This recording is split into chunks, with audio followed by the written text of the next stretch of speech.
Be aware that individual focuses are looking at a single organism and the types of behaviors, innate or learned behaviors, that we attribute to that organism. Also, under the individual scale, we look at the anatomy and physiology of that organism. What types of structures do we associate with that organism, and what type of functionality do they perform? The next scale up is we look at the population. A population is looking at all members of a single species in a given area. The ecological questions that we look at then are based upon density, distribution, how many and where are they, as well as survivorship. How long do they typically live for? What is the norm? We can continue building out these scales and looking at community. At the community level, we're looking at all the species within a given area. And therefore, we look at the competition for resources, the different interactions between symbiotic organisms or predator and prey interactions. Next level up are ecosystems. This involves not just the community of living organisms, but the abiotic factors as well. So nutrient cycles and how energy flows through the very interconnected and complex food webs. Next level are the biomes, which is looking at distinct adaptations an organism might have to survive in that environment. And beyond that, we look at the entire planet, our biosphere.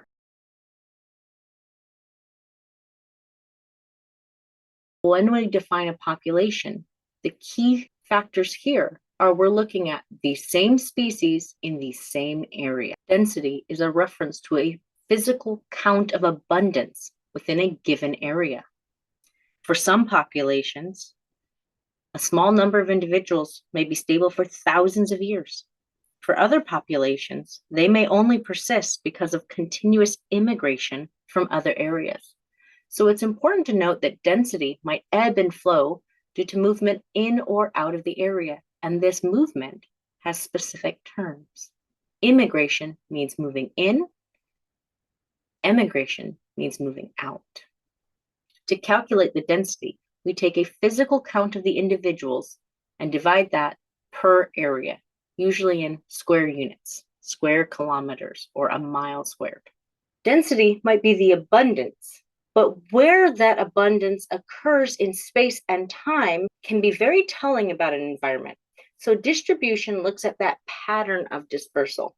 How much space is between each individual within the group? There are typically 3 common distribution patterns. Even, where each dot has an even distance between the next. Random, dots every which way. And clumped, little hot spots of organization. Be able to recognize these patterns, but also recognize the story that they're telling. An even distribution is something we would typically see if an organism is a lone wolf, so to speak, a solitary organism that doesn't rely upon anyone and keeps a wide berth between other organisms of its same species, whether that's because they're very competitive for resources or really territorial. With a random distribution, the resources in that environment are so abundant that there's almost no competition whatsoever. And so the organisms can occur anywhere their heart desires. And so there really seems to be no rhyme or reason or rationale behind where those dots occur. When we see these little circles, insular groups of many individuals, these clumped patterns, we're looking at either 2 scenarios. One, limited resources that occur in these hot spots. Maybe those dots correspond to an oasis in the middle of a desert, or a single cave that acts as a shelter across a whole mountainous range. Or the second alternative is we're looking at highly social organisms like meerkats that happen to have very large groups that all live and thrive together. Population dynamics are affected by a number of different factors. Population growth reflects the birth rates of the organisms, as well as litter size, overall litter success within the first year of life, but it will also take into account death rates. The age structure of the population. Are more individuals young, reproductive, or elderly, as well as other factors in terms of genetic health, predation ratios, disease resistance. The diagram at the bottom right is meant to depict a story about elephant reproduction. A female elephant will be reproductively mature at 30 years of age. She will typically have one calf every 10 years until she's 90. If we followed one pair of elephants over 50 years and counted all their descendants and their descendants' descendants, we would tally up 15 million elephants. And yet the world is not swimming in elephants, so we know that many of those will not survive. Population growth patterns reflect age distributions. And so there's a type of diagram called an age distribution graph that illustrates the abundance of each age group, as well as compares the genders, biological male versus female. The shape of this structure indicates the reproductive capabilities and likelihood of that population's survival. It actually tells us a little bit about the population's age in terms of social history, as well as giving us a predictive outcome for what their next 20, 30 years might look like. So for example, in this scenario here, the x-axis represents population size. The wider the row, the greater the number of individuals in that age group. Each consecutive layer in this pyramid is a different age group. Typically, we're looking at increments of 5. There are more biological males being born compared to females, but more females survive to their late aughts than males. Broad base here tells us that fertility is high, that we have a large reproductive population right in the middle here, and they are continuing to repopulate this population. So what types of patterns could you anticipate seeing? What we're really looking for is the shape of that triangle. If we're looking at something that resembles a pyramid with a wide bottom, we're looking at a fast-growing, expansive, typically young population. They're in a boom of replenishment and growth. Resources have not been tapped yet. It is the world of opportunity here, and the middle generation that is reproductively mature is capitalizing on this. This is what we see in this top panel. It is a growing youthful population. There are more young than there are elderly.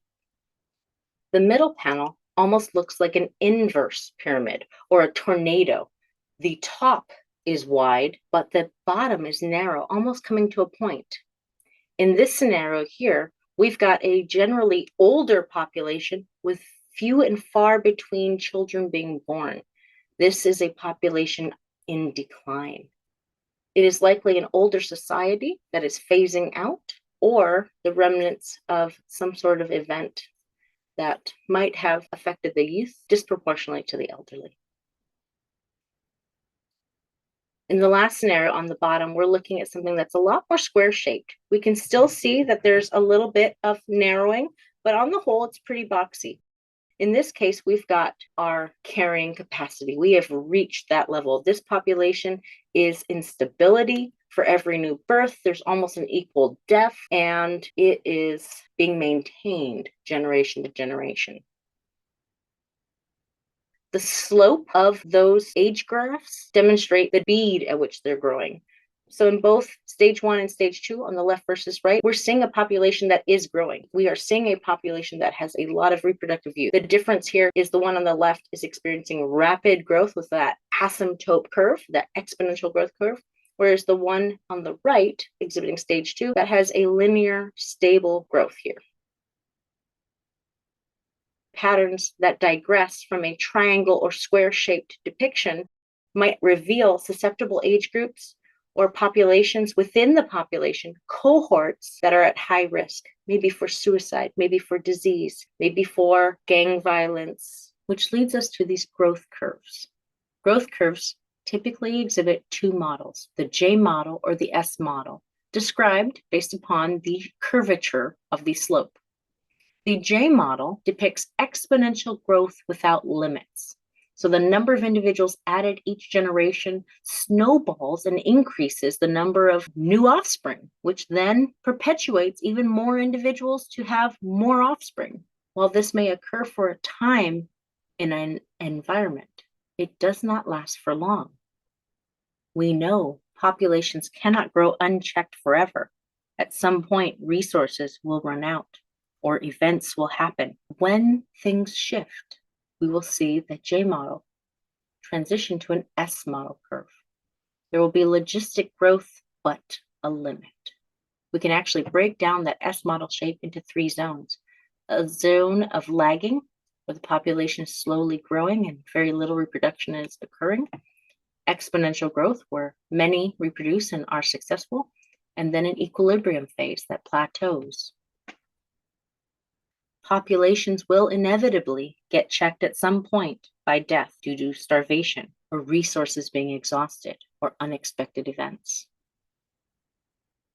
This plateau is known as the carrying capacity. It is the number of organisms that a particular region can support without environmental degradation. Essentially, it is the upper limit of sustainability. In an environment, it's important to note that the carrying capacity of a plant might be different than the carrying capacity of a large grazer or of a small herbivore. What we see here on the left is Liebig's barrel, and it describes a phenomenon where all the factors that go into supporting an ecosystem are depicted by the slats in the barrel, and each one has a different height based upon its availability or abundance. High slats means that there's lots of species, lots of stable warm temperatures, lots of fresh water, and low slats might represent lower fitness, lower immune resistance, less habitat diversity. And it doesn't matter how many of these slats are high and abundant. Whatever is your limiting resource, whatever is the lowest slat, that's where you're going to leak. That is what will define the overall limit to supporting life in this environment.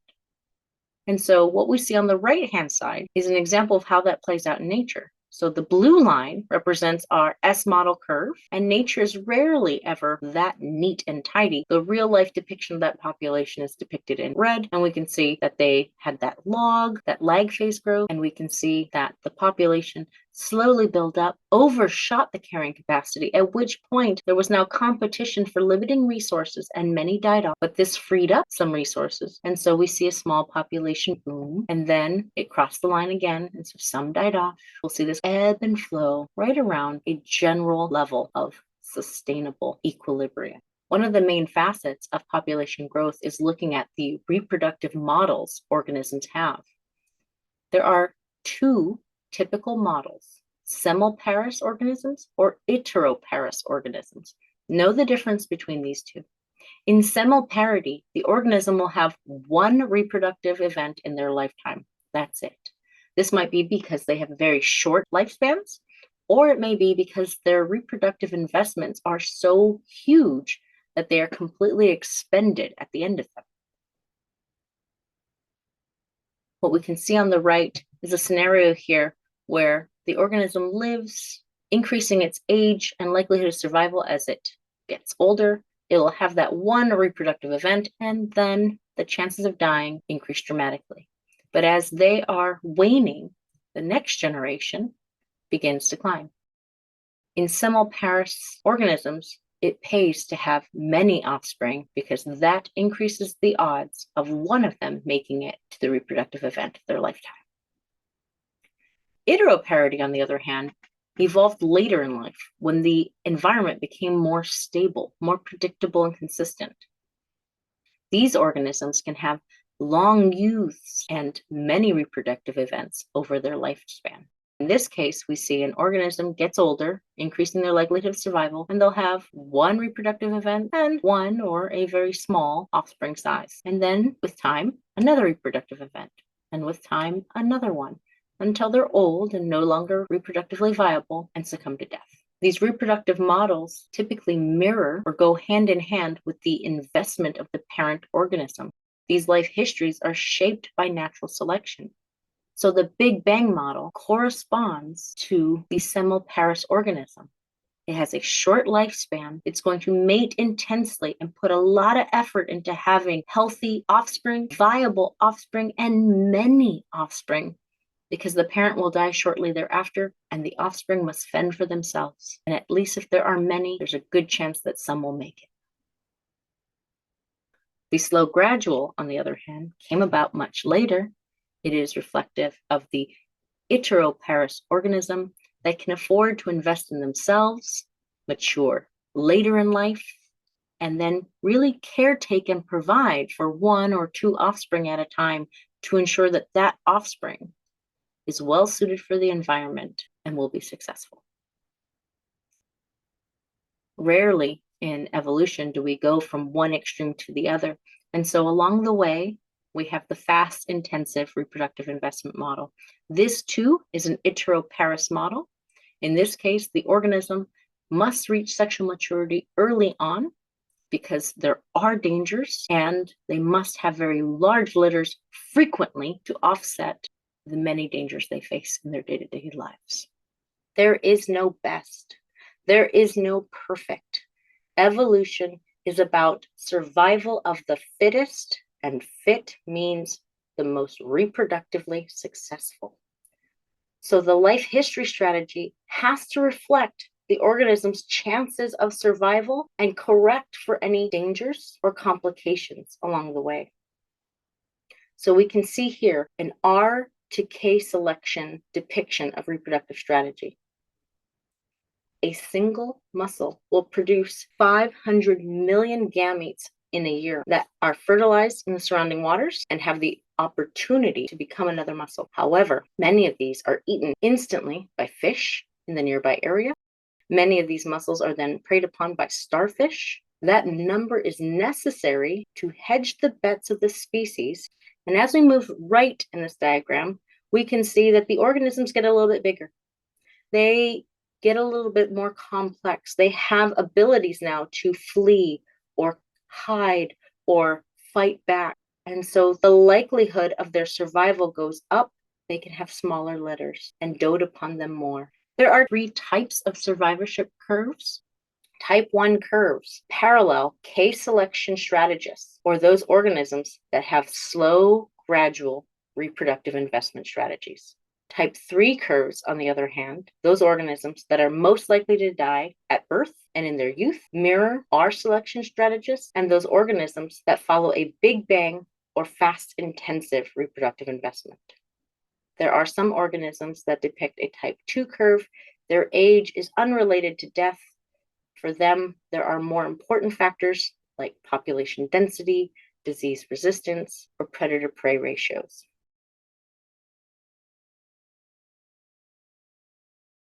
Communities are looking at different species in an overlapping range, different species within the same area. Within the community, we're largely focused on species diversity and species richness. And these are not the same thing. They sound synonymous, but they focus on 2 very different aspects. Species diversity is actually looking at the overall variety of life, the types of roles the organisms play. Do you have a producer and a consumer, a primary consumer versus a secondary consumer? Do you have a flyer and a swimmer and a climber? Species richness, on the other hand, is looking at the overall count of different species that exist in that area. And so if we look at the pictures below, we can see that on the left and right, we have the same exact diversity there. Both habitats have tree, flower, bird. So they both have 3 species diversity organisms. However, they vary in richness. The one on the left has a low species richness because it has 1 type of tree, 1 type of flower, and 1 type of bird for a total species count of 3. But when we look at the one on the right, we have 1 species of tree, 4 species of flower, and 2 species of bird, so 7 species. And then when we consider relative abundance, we're looking at an actual count. The relative abundance of the bluebird on the left is 3 versus the relative abundance of 1 on the right. Central to community interactions, we look at those partnerships, those codependencies that exist between organisms. Symbiosis literally translates to simultaneously living. We're looking at 2 organisms that live in close physical association, depending upon each other in some way, shape, or form. The 3 most common relationships are mutualism, commensalism, and parasitism. On the left, we have the example of coevolution, a honeybee and its flower. The flower provides nectar and pollen, carbs and protein, while the bee provides cross-pollination transport. They both get something out of this relationship. In the middle, we see ostriches and zebra together. This is another mutualistic relationship. Ostriches, based upon their form, have really big eyes that are high above the ground, but they have very small ear holes. And so while they can see well, they cannot hear well. Zebra, on the other hand, do not have great vision, but their ears are able to articulate almost 180 degrees, allowing them to have great hearing. And so zebras and ostriches often graze together in the African Serengeti, providing a mutually beneficial relationship where they can both look out for predators. Also in the middle, we can see our first example of a commensal relationship. In this case, one organism is benefiting while the other organism is completely unaffected. It is neither helped nor harmed in the process. So in this situation, we've got moss climbing up a tree trunk. The moss is the one benefiting. It is getting closer to the sun, having a scaffold that brings it closer to its photosynthetic efficiency and maximum. But because the outer layer of bark is composed of non-living cells, the tree is completely unaffected by this growth. Meanwhile, on the far right, we have an example of a parasitic relationship. One benefits, the tick feeds and obtains heme and iron from the blood, while the other person is harmed. The human may obtain a disease like Lyme disease through this fashion, or if infested with enough ticks, become anemic. Competition will arise when more than one population utilizes the same resource. Competition can occur intraspeciesly, between species, but also within the species as well. The example depicted here is available habitats. In the top panel, A, we can see that there are more nesting holes in the trunks than there are birds. There's no competition here. But in the lower panel, B, we can see that after some severe logging, there's less trees available, and half the population does not have a nesting site. There will be competition to obtain that hole, protect that hole, and those who do not have that habitat will be much more likely to be picked off by predators. Now, competing for a limiting resource cannot happen indefinitely. Ultimately, there will be two outcomes that arise. This is based upon the competitive exclusion principle that states no two species could indefinitely occupy the same niche. This means the same role and environment within an ecosystem. If they overlap in every possible way, there's going to be competition, and that competition will lead to one of two things. The first, resource partition. In this case, nature essentially draws an invisible line where half the resources will go to one species and the other half to the other species. By dividing the environment further, we will see that they no longer occupy the same niche and they might persist side by side, but no longer competing for the same resource. Sometimes this happens. The diagram on the right depicts Joseph Connell's famous experiments involving two species of barnacles that live in a stratified distribution in the intertidal region along the Scottish coast. Connell observed the Balanus were most concentrated in the lower intertidal area, while the Cathalamys were most concentrated in the upper intertidal area. But he also noted that free-swimming larvae of each species could settle anywhere on the rocky shoreline and presumably grow to be an adult. And he never saw the Balanus and Cathalamys living randomly or haphazardly on the coastal shore. They always seem to appear in the same horizon-defined organization. In his first experiment, Connell removed the Cathalamys from the upper area and waited and watched. No Balanus mussels replaced it. From this, he inferred that the Balanus could not survive in an area that experienced so much desiccation due to low tides. In his second experiment, Connell removed the Balanus mussels from the lower and saw that the Cathalamys mussels immediately replaced it. From here, he could infer that the Balanus was the more successful competitor in the lower intertidal zone, able to push back the Cathalamys mussels and fend them off in a near indefinite stalemate. But it also led to the conclusion that the fundamental niche and realized niche for the hypothalamus muscles are not the same. The fundamental niche refers to where should this organism occur? Where could this organism live? What is its overall possible environment? Whereas the realized niche is where we actually find them.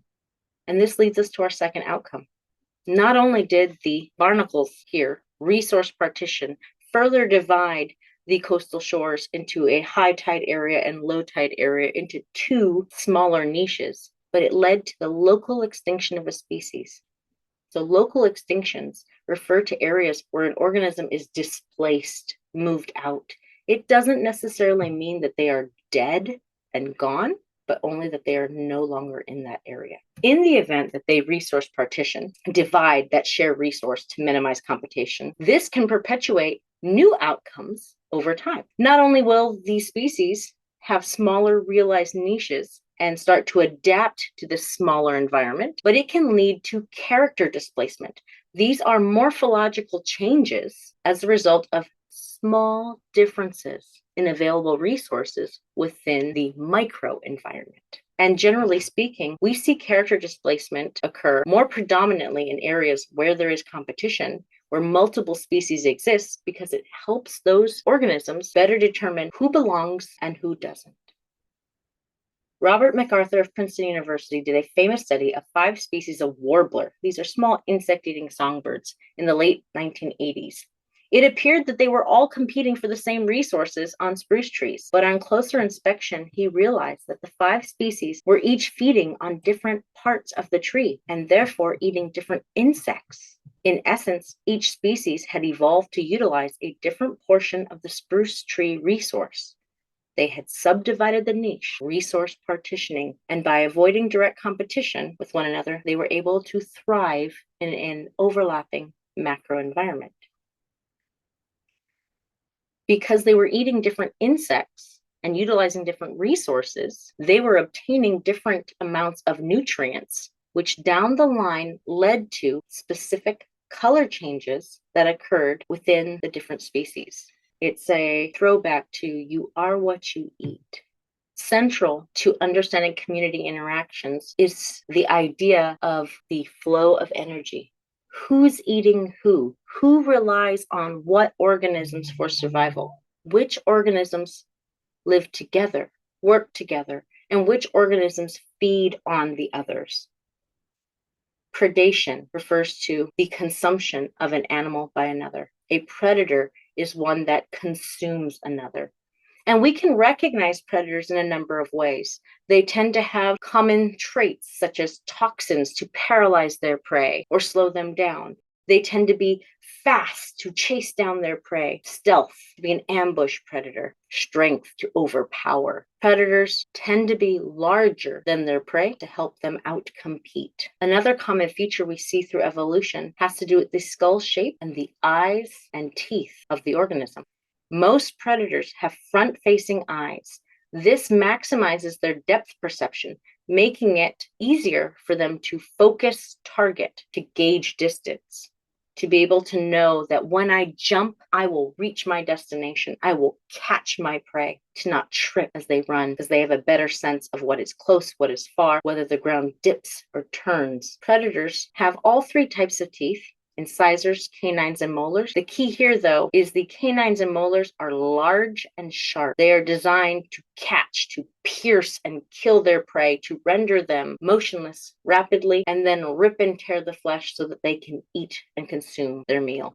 Their incisors are much smaller at the front of their mouth, and they're meant to nip and hold, but mostly for power plays within the herd or paternal, maternal training of the youth. It's more as a communicative strategy, right? A puppy nipping you doesn't really hurt, but if you were bitten by a dog, it would. Prey, on the other hand, are the animals that are eaten by the other organism. Some animals are always prey. The herbivores are always subject to someone else's food preferences. But some animals might be both predator to one and prey to another. The traits that we typically see among prey are they are small, so they can hide, and agile and fast to outmaneuver. They might have heightened senses of smell or hearing to anticipate when a predator is nearby. Many of them will organize in groups as their safety in numbers. They can often fly, climb, glide away, and prey tend to be much more vocal so that they can provide warning signals to their community. Structurally, we can see that prey have lateral facing eyes. This maximizes their field of view. It allows them to see almost 270 degrees around them. They often have larger ears proportionally to their head, which increases their senses.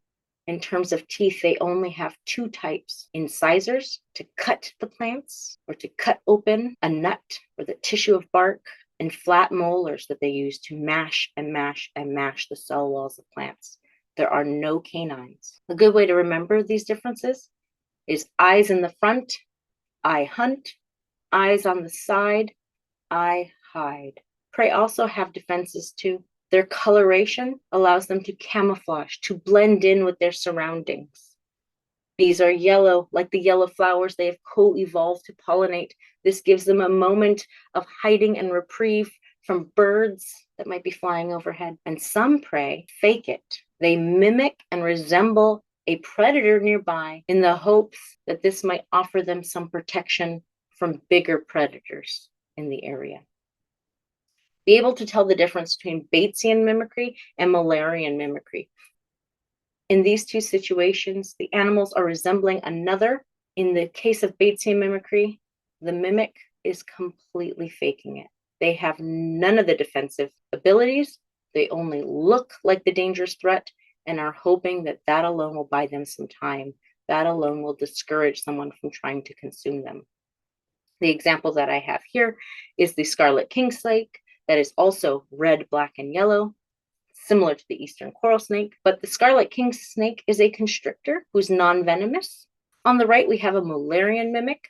In this case, it is a scenario of concerted evolution where we see similar color patterns, similar physical features that go hand in hand with the same protective defense. So in the case of the cuckoo bee and the yellow jacket, we see yellow and black stripes and stingers. Evolutionarily speaking, there must be a balance. As predators get better at catching prey, this will drive the evolution of the prey to be better at escaping. Those that are quicker, sneakier, more camouflage will pass on those same traits to their offspring. This will then change the dynamics of the predator to where they must evolve or learn and adapt to be better at hunting and gathering and seeing through these defenses. And so what we see is in an ecosystem that is stable, within a community, there's going to be a predator-prey balance. As predation increases, the prey in a healthy ecosystem, you will have large numbers of predator and prey. But if there are many available prey, predation will increase as the prey will be easy to find and pick off.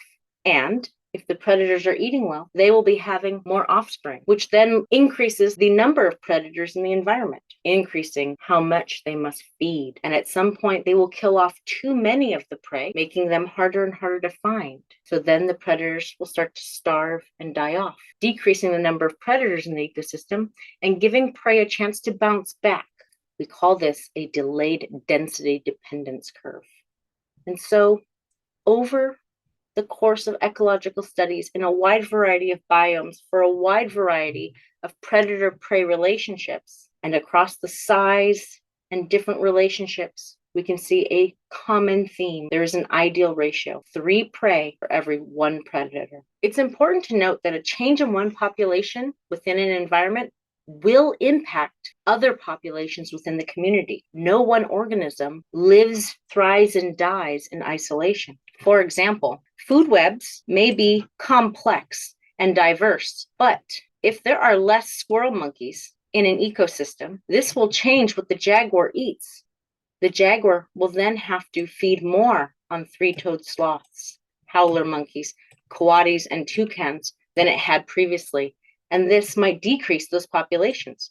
That toucan might now not be as abundant or available for black hawks, which might affect how often the black hawk feeds on the iguana, depleting this population. And without the iguana, red-winged grasshoppers, black locusts, they may not be as checked in their population abundance, which could lead to epic crop depletion or pest occurrence within a community. All these interactions matter. Every species are important within that community. Still, there are some species that are more important than others. We call these keystone species. Keystone species greatly influence what other species are present. They greatly influence the diversity of the community. They get their name from the keystone of an arch, the thing holding that whole community together. Some examples of keystone species are bison or sea otter.